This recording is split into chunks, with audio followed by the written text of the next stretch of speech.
restart, and it is continuing on the NASCAR Nation post-race show.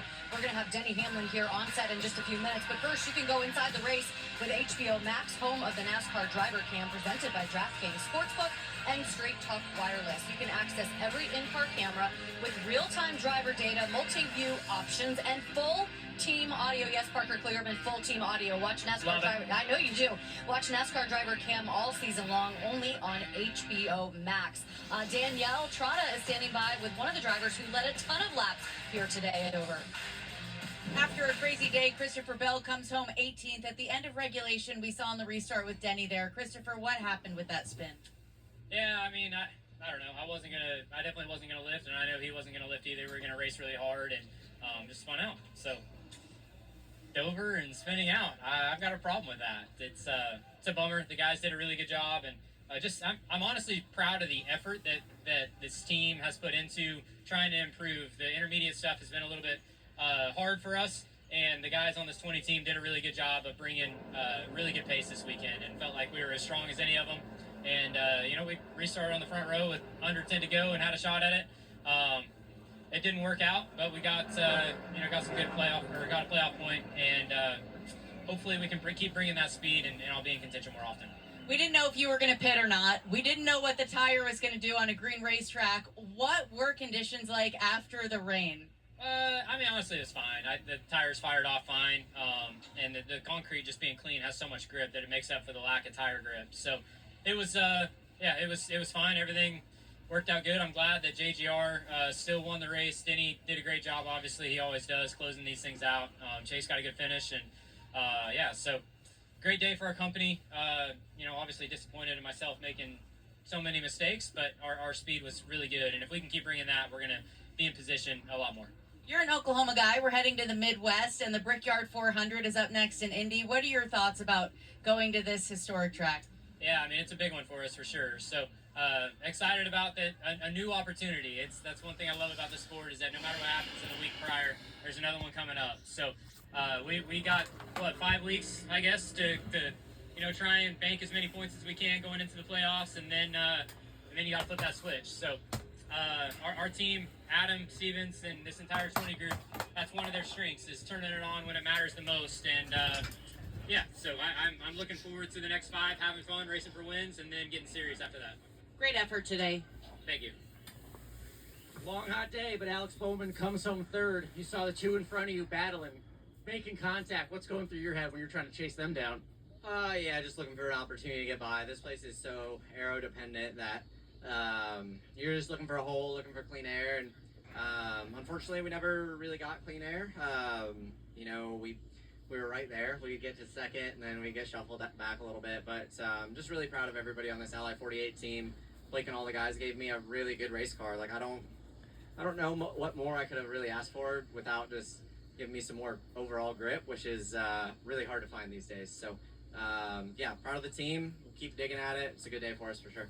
One of his best tracks. He proved that again today, guys. Thank you so much, Alan. All right, so we're about, 100 yards from victory lane. Saw Denny celebrate. Got a great shot of the burnout. First win after the birth of your son. I know he's not here. Were you able to FaceTime with him or anything in victory lane? Yeah, they FaceTimed him, so he was ecstatic. Yeah, I bet he was excited, right? Yeah.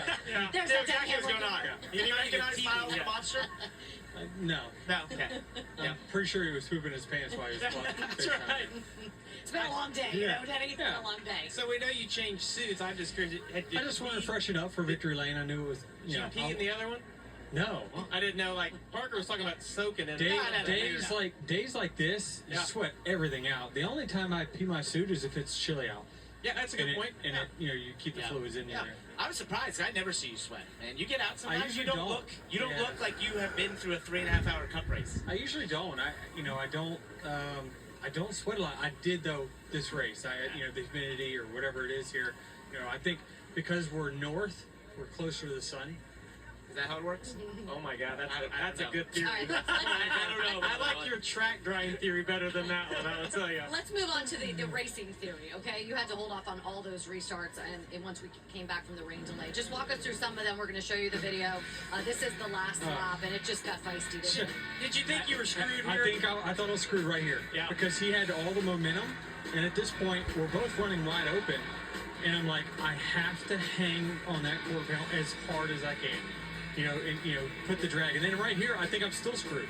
So did the grip feel good on that last restart? It was like I had fresh tires. Yeah, so you ran the fastest lap of the race on the last lap. It was incredible on that old of tires to be able to run as quick as you did. Were you surprised the outside had the grip? That it did that sense? Like just the rubber was picked up enough because it is a little dark. It was cleaned up enough, and then I had enough restarts to just get them primed back up. So, I mean, truthfully, if you would have told me our tires were stickers, I would have had no idea. Wow. Give us a little mentality on, you had to do a couple of restarts. Like, you go early in the zone, late. Like, what'd you do? I tried to mix it up. I also tried to mix up which gear I was, the one on the 20 car restart, I ran second gear. He stuck with me, and I'm like, oh man, same kind of thing. We were basically the same position me and the 19 were. The 5 restart, so I did second gear early in the restart zone. The second restart, I went first gear late in the zone. That cleared me, and so I said, I'm going to do that again. Chase was ready for that because he was the one that gave me the push that cleared me. So I played my cards, hand too many times. You didn't know you had to do it again. Yeah, well, and I just, he saw when I went, and he saw that it was successful, so he was like, all right, we probably got to go in the same spot, and I did. How about taking shots off of 4 for both your teammates there? What was going through? I just didn't want them to wipe me out in the process. If they wanted to wipe themselves out, that's fine, but no, I hate that for Christopher, because we talked actually before we got in the cars, and we're like, let's just one of us get this thing, right? He spun twice today and didn't hit anything. The guy spun out twice at Dover. I mean, he pulled a Jimmy Johnson on the front, right? Where he just spun around, didn't hit anything. Hated that he didn't get the finish that he would, probably was deserving of, no doubt about it. But then Briscoe, I mean, man, that was a tough restart to hold him off, and he had me in such a leverage spot off of 4 that, man, I just didn't know how this was going to turn out. But luckily, he's the one that lost the momentum. Is it harder or easier to race a teammate like that? You saw you having a conversation with Chase, and maybe you can walk us through some of that as well. Yeah. Because you guys are going to have to be fair to each other, right? Harder. Yeah. Probably harder. He was wondering how much he needed to clear me, and I says, well, it wasn't 2 inches. It was more like a few feet. Like, I made sure that I just hung on there enough to drag him back with the aero drag through 1 and 2, because I knew we were both going to run wide open. So, man, I don't know. Just, I would have sucked to lose this race after, I had PTSD from Nashville when we had 9 overtimes, and I'm losing that restart with on the 5th or 6th restart. So I'm glad we were able to finish one, especially holding off some teammates there. What about the mindset of it rains? And I kind of thought we were done. I was like, we probably won't go back racing because of how hard it rained. It depends on the radar you're using. Yeah, that's right. Well, you saw my radar yesterday. But then you guys have to make the decision: do you pit or do you not pit? And was it easy to stay out at that point? For us, it was an easy decision, right? Because you got to think that with 20 cars on the lead lap, there's going to be some desperate people in the very back that are at least going to be a couple car buffer for you. So even if everyone in the top 10 leaves you on an island, you're going to get some stragglers in the back to at least give you a little buffer. Now, if it was only 4 cars and I had 3 restarts, I don't know. But then again, too, I told you the grip was infinite. Yeah, that's incredible. The grip was that good. So I just, were the new tires really going to make that big of a difference? We were wide open anyway. Yeah. You said it was something I was surprised to hear you say, that this was one of your worst tracks. You said that to Marty after the race. Where did you get better at this racetrack? First it was studying Jimmy Johnson. Obviously, at the time I started really studying him, he had probably 7 of his 10 wins here. And then when I had Martin Truex as a teammate, he had a very similar style to Jimmy on how they approached this track. And the best way that I can explain it right is, if you look at an aerial, this is an oval racetrack. But this is the most unorthodox that you drive a track like this. You cannot drive it like a normal oval, like any other track on the circuit. You have to approach it differently.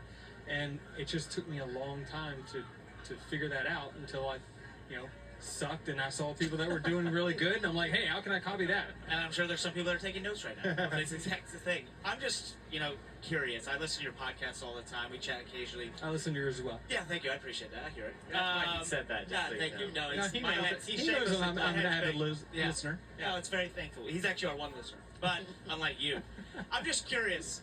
This stage in your career, are you surprised by the success that you're having and just how it feels like almost little in bit. places like this where you feel like you struggled, you're better than ever. It's amazing. I mean, truthfully, I was pretty scared going into the season. I mean, I lost my crew chief, and I didn't know what the result was. I didn't want to start all over again. I can tell you, I just it was at the point in my career where I'm like, Joe, I don't want to start all over. Like, this is just not ideal for me. And thank goodness Chris Gale, when he came in, he's like, I'm gonna do things y'all's way at the very beginning, and then I'm gonna kind of put my own ideas into this. And so he came into our process that me and Chris kind of formulated, and then we've refined it from there. And so now I'm loving that Chris Gale's getting the success that he deserves, because he's had nothing but rookies his whole Cup career and never really had an opportunity to not have to be a babysitter and a crew chief. Like, he could just do his job and trust that what I'm telling him is the right direction and not second guess it. It's so cool to hear you, like, at this point of your career, kind of talking about the people that you're bringing along with you. So that's really cool to hear. And of course, 4 wins now on the season, 58 overall. Before you go, in-season challenge. I mean, you got to root for Ty, right? Yeah, I'm all Ty now. Ty Gibbs. I wasn't this week. Ty Dillon. I wasn't this week, but it looks like he knocked out Tyler. So let's go Ty Gibbs. But you could go Ty Dillon as well. I know he's not your Did teammate, he? but he's the one that knocked you out in Atlanta. So I mean, there's Is he in the final? Yeah, He made it. You know what that tells me, though? Had I got past Atlanta, how easy was my trip to the baseball finals? Where'd he finish? 20th. 20th, yeah. Wow, you would have been right there $1 million. in Sonoma. I think he would Race. gladly trade you 4 wins for Yeah. that one shot at $1 million. Yeah. I know. All right. Listen, I'm rooting for him personally. But Yeah, it's a good story. Yeah. Cool. But- Yeah, I mean, especially the worst seed, right? Yeah. But I think at Indy he's gonna need some. He'll need some help. It's just it's an unorthodox kind of track. It'll be interesting how it plays out, but I'm rooting for Ty Gibbs. There you go. Good luck, By Denny. the way, thank you. I picked you to win today. You made me look smarter than Hey, Jamie Parker, once again. Parker always has. Yeah. By the way, Shannon tried to go to break. Nah, I'm just not glad. Stops her and It's not over. I just have to let him know. All But right. mostly just rub it in. We're gonna let Denny go because we have some more interviews to get to. Congratulations, my friend. Enjoy this one. Get home safely and bring the monster home. All right, to, let's do it. to your Thank you all. newborn son. Appreciate it. All right, we're gonna listen to Marty. Marty is with Kyle Larson. Well, what a day for Kyle Larson, 25th to 4th, and kind of walk me through those final couple overtime restarts with fresher tires. Were you thinking, man, I've got a shot here? I mean, the only shot I would have had is if they were ever running side by side and got into each other. But no, I'm honestly, I'm just really satisfied to finish in the top 5 and have a clean day, really, and did a good job as a team executing. So I'm glad the restarts didn't get crazy up where I mean, I guess the first one did. I got lucky to miss that. So. But yeah, I'll take it. So thanks to HendrickCars.com, Valvoline, Chevy, Hendrick Engine Shop, everybody there for working so hard, and good day for Hendrick Motorsports. So we'll roll on and get to Indy. How needed was this for the 5 team? You and I talked about it yesterday. A day where you executed and you had speed and were able to drive from the back to the front. Yeah. I mean, we definitely knew we were capable of having a clean day here at Dover. We're really confident we come here, and but that also puts more pressure on this track to get that clean day and take advantage of it. So happy to do that, and it doesn't change everything. We could go to Indy and wipe ourselves out or not be fast, but a day like today definitely helps confidence. So yeah, we'll roll on to Indy and try to kiss bricks.